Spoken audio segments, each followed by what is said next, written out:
What's up guys, Derek here with Tap and Turn Gaming, coming at you today with an EDH deck tech, but something a little different. A lot of times what we do with our deck techs is we take user submissions and build a deck off what you want to see, maybe a particular theme or particular general or a particular tribe or a budget. This is a deck that I'm looking to build, so I'm looking for some feedback from our viewers on things I could do to make the deck a little more on theme for what I want to do. So it is Ayli, Eternal Pilgram of Church Orzhova. Basically, my theme is that I want it to be Ayli, but have a very sort of churchy theme about it, and really seem like you're paying your penance to the church. So we'll talk about Ayli. She is a 2-cost 2/3 core cleric with Death Touch, so she can make a good rattlesnake general if need be. But she has the ability to pay 1, sacrifice another creature, you gain life equal to that creature's toughness. Pretty cool. Or you can pay 3, sacrifice another creature, exile target non-land permanent, activate this ability only if you have 10 more life than you started with. So in EDH, as long as I have 50 life, I can use her ability, and I can basically vindicate for the most part. Well, exiles rather than destroys. So she's a reusable sack outlet, as well as a reusable destruction outlet, as well as she has Death Touch, and she has a cheap casting cost. So she has a lot of good things going for her. But basically the theme of the deck is that, as I put down here, Church Orzhova, we always collect your debts. So basically I do want it to feel like I'm just taking away from my opponents and sapping their life little by little. I didn't really use a lot of Extort, which was the Orzhov ability from the second Ravnica block, or really much of the Haunt, because it wasn't an Orzhov deck per se, but I wanted to feel very draining and penance paying. So we'll go over the deck and what I did with it. First off, I'll start with the lands.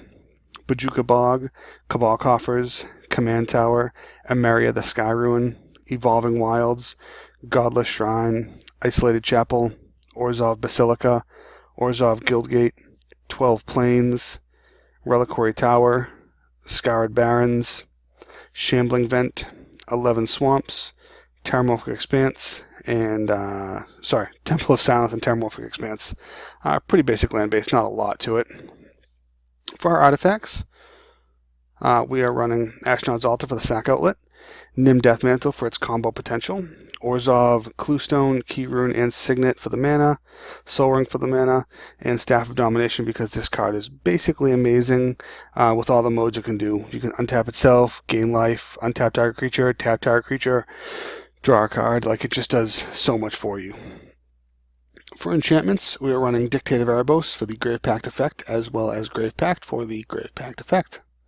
Oversold Cemetery to get my stuff back. Palace Siege, because Palace Siege works for us on so many levels. We can choose the cons to be able to get back a creature every turn, or we could go ahead and be able to choose dragons to drain their life, and either way fits our theme very well, and that's something that we like, is multi-purpose cards that we can use without any drawback for ourselves. Sanguine Bond and Sigil of the New Dawn. It's a card I really do like. I think it's a little underrated as a 43-cent rare, but it says whenever a creature is put into your graveyard from play, you may pay a colorless and a white. If you do, return that creature to your hand. So whenever one of my creatures dies, I get the choice if I want to in my graveyard or not. And giving me the choice to letting my creatures go in the graveyard is always powerful. And I like that a lot. And I am running Sanguine Bond, and as you can see for enchantments, I'm not running Exquisite Blood, only because I didn't want to run that 2-card instant win combo kind of thing, but Sanguine Bond does really fit my theme, that whenever I gain life, my opponent loses that much. It really does fit my theme very well. For instance, we have a lot of removal: Anguished Unmaking, Crib Swap, Doom Blade, Go for the Throat, Hero's Downfall, Mortify, Murder, Path to Exile, Swords to Plowshares, Unmake, and Utter End. Our sorceries are mostly removal as well, where we have Day of Judgment, Obsidian's Aid for Recursion, Profound Journey for Recursion, Ruinous Path, Vindicate, and Wrath of God. For Planeswalkers, we went with a light package of Liliana of the Dark Realms, mostly to be able to tutor for swamps, but the fact that she does get that emblem to make our swamps tap for 4 and removal on a stick is always nice. And Ob Nixilis Reignited. Mostly for the draw a card and lose a life, because we're going to be gaining life, hopefully. So the losing a life versus the gaining a life should not hurt us at all. But he also does destroy creatures, and that is also very nice for us. Then last we have our creature package. We're running Aberrant Overlord because he is a sack outlet sort of for us, but he also does generate a bunch of tokens. Angel of Despair because she breaks things. Astronaut exiles things. Athreos, God of Passage. He fills a similar role to Sigil of the New Dawn, but our opponent gets to choose if they want to pay that 3 life to let it happen. Blood Artist, to be able to gain life and they lose life. Mary Shepherd for her landfall, recursion, or just recursion back to hand. Also very, very nice. Ghost Council of Orzhova. He does have that drain and that sack outlet built in. Gulkalajissa, a sack outlet as well as token producer. Grave Titan is a very beastly token producer. Karlov of the Ghost Council sort of fills a similar role to our general, where he is a 2-cost 2/2. Whenever you gain life, you put 2+1/+1 counters on him, so he can get big quickly.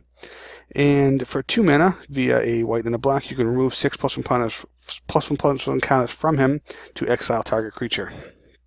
So what's nice about him is it's whenever you gain life, you put 2+1/+1 counters on him. So if you gain 10 life, that counts as 1 life gain. But with my Blood Artist, if a creature dies and I gain that 1 life, that's an individual life gain from if another creature dies with another trigger. So if 3 creatures die, that's going to count as 3 individual life gains, which is going to trigger Karlov 3 times to give him 6+1/+1 counters immediately. So that's not bad at all. This guy can get big fast, and he can go on the offense very fast. We have Karmic Guide for the recursion, Luminate Primordial for the removal. Mage the Coffers, this guy can tap for a whole boatload of mana. He can also go infinite with Staff of Domination if we have enough mana down. I think we need down I want to say it's 5 swamps. So we can, let me see, Staff of Domination to untap a creature, we need 3 to untap. So 4, maybe it's 6 or 7, but I think once you have down, it must be 6 or 7 swamps. You can pay the 2, tap the mages for 7, and you can use 3, 4 of it to go ahead and tap your staff to untap target creature to untap your magus, pay 1 to untap the staff. So as long as you have 7 mana, you use 4 for the staff, all of its abilities, and you use 2 more to go ahead and tap him again. So yeah, as long as you have down 7 swamps, you'll go infinite with those 2, and you'll net 1 black mana every time. And you'll get infinite black mana. So whatever you want to do with that is always fun. We have Obsidian Ghost Council because he drains life.